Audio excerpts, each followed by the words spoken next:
కృష్ణ జై. ప్రాభాత నీరజ బంధు ప్రభమైన చేలము పయిన్ రంజిల్ల నీలాలక వ్రజ సంయుక్త ముఖార విందమతి సేవ్యంబై విజృంభింప. ఆ ముంగురులు వచ్చి నుదుటి మీద ఇలా పడుతుంటే అలా పడుతున్నటువంటి ముంగురులతో కూడుకుని సారథ్యం చేస్తున్నటువంటి ఆ కృష్ణుడున్నాడే, ఆ కృష్ణ భగవానుండి నా మనసు ఆవహించుగాక. హయరింకాముఖధూళి ధూసర పరిన్యస్తాల కోపేతమై రయజాత శ్రమతోయ బిందుయుతమై రంజిల్లు నిమ్మోముతో జయముం పార్థునకిచ్చు వెట్కనని నా శస్త్రాహుతించాల నొచ్చియు బోరించు మహానుభావు మదిలో చింతింతు నశ్రాంతమున్.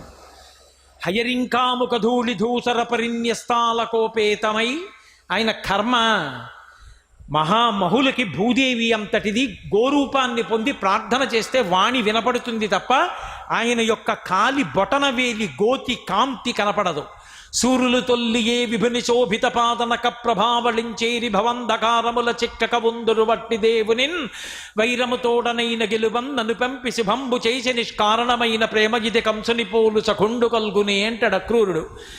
అటువంటి మహానుభావుడు కాలి గోటి కాంతి కనపడదో అటువంటి శ్రీకృష్ణ పరమాత్మ తనని నమ్ముకున్నటువంటి పాండవుల్ని కాపాడాలని అంత ప్రచండమైనటువంటి యుద్ధరంగంలో పగ్గాలు చేత్తో పట్టుకుని యుద్ధంలో నడుపుతుంటే పెద్ద పెద్ద కేకలు, అరుపులు, పొడుచుకోవడాలు, చావడాలు, ఏనుగులు, ఘీంకారాలు.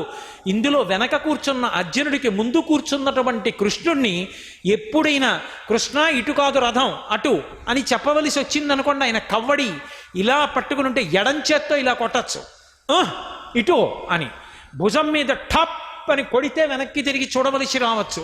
ఒక్కొక్కచో యుద్ధంలో నియమం ఉంటుంది. సారథిని పిలవవలసి వస్తే రెండు చేతులతో బాణం వేస్తూ చుట్టూ వీరులు నిలబడి ఉంటే సారథిని పిలవవలసి వస్తే పాదం ఎత్తి పొడుస్తారు ఇలా డొక్కలో. పొడిస్తే సారథి వెనక్కి తిరుగుతాడు. యుద్ధంలో ధర్మం యుద్ధంలోదే. హయరింకాముఖ ధూళి ధూసర పరిన్యస్తాల కోపేతమై ఆ గుర్రాలు మొదలైనవన్నీ పరిగెడుతుంటే వాటి డెక్కల నుంచి రేగిన మట్టంతా ఒంటికి పట్టేస్తే ఒళ్ళు చెమట పట్టి ఈ మట్టి మీద పడి ఒళ్ళంతా బురదైపోతే పరిన్యస్తాల కోపేతమై రయజాత శ్రమతోయ బిందుయుతమై అలసట అంటే తెలియనటువంటి పరమాత్మకి ఒళ్ళంతా చెమటల ముద్దైపోయి తడిసిపోతే శ్రమతోయ బిందుయుతమై రంజిల్లు నిమ్మోముతో అయినా నా వాణ్ణి కాపాడుకుంటున్నానన్న సంతోషంతో చూస్తున్నటువంటి కృష్ణుడున్నాడే, రంజిల్లు నిమ్మోముతో జయముం పార్థునకిచ్చు వెట్కనని ఆ ఎలాగైనా సరే అర్జునుడు గెలిచేటట్టు చూడాలని నేను అస్త్రాలు వేసి కొట్టేస్తుంటే ముందు సారథిని కొట్టాలి. వెళ్ళి ఆ బాణాలన్నీ కృష్ణ భగవానుడికి తగులుతుంటే అన్ని దెబ్బలు తింటున్నా కూడా వెనక అర్జునుణ్ణి కోసమని తాను నా బాణపు దెబ్బలు తిని కూడా అర్జునుణ్ణి రక్షించుకున్నటువంటి ఆ భక్తరక్షణ ధురీనుడైనటువంటి కృష్ణుడున్నాడే, ఆయనకి నమస్కరిస్తున్నానన్నాడు. ఆ కృష్ణ భగవానుడు ఎంత గొప్పవాడు అంటే తన వారి చంపదాలక వెనకకపోనిచ్చు అర్జును శంకన్ ఘనయోగ విద్య పాపిన మునువెంజుని పాదభక్తి యొనయును నాకున్ అన్నాడు.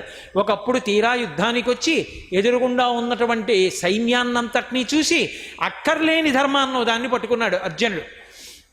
ఇప్పుడు నేను వీళ్ళందరినీ చంపేస్తే వీళ్ళ భార్యలందరూ ఇళ్ళకెళ్ళిపోతే లుప్త పుండోదక క్రియాహ, వీళ్ళు పిండాలు ఉదకాలు ఇవ్వడానికి చచ్చిపోయిన వాళ్ళకి పిల్లలు లేని వాళ్ళు అయిపోతారు కదా, సంకరం అయిపోతుంది కదా, ధర్మం పాడైపోతుంది కదా, వీళ్ళని నేను ఎందుకు చంపాలి, నేను చంపను అని ఓ విచిత్రమైన ధర్మాన్ని ప్రతిపాదన చేస్తే అది ధర్మం కాదయా, అసలు ధర్మం ఏమిటో తెలుసుకోమని మహానుభావుడు భగవద్గీతనంతటినీ బోధించి ఏమర్థమైందని అడిగాడు. నష్టో మోహ స్మృతిర్లబ్ధ, పోయింది నా మోహం, స్మృతి ఏది తెలుసుకోవాలో తెలుసుకున్నాను, పాదాయుద్ధానికి అన్నాడు. సర్వం శ్రీ ఉమామహేశ్వర పరబ్రహ్మార్పణమస్తు. స్వస్తి.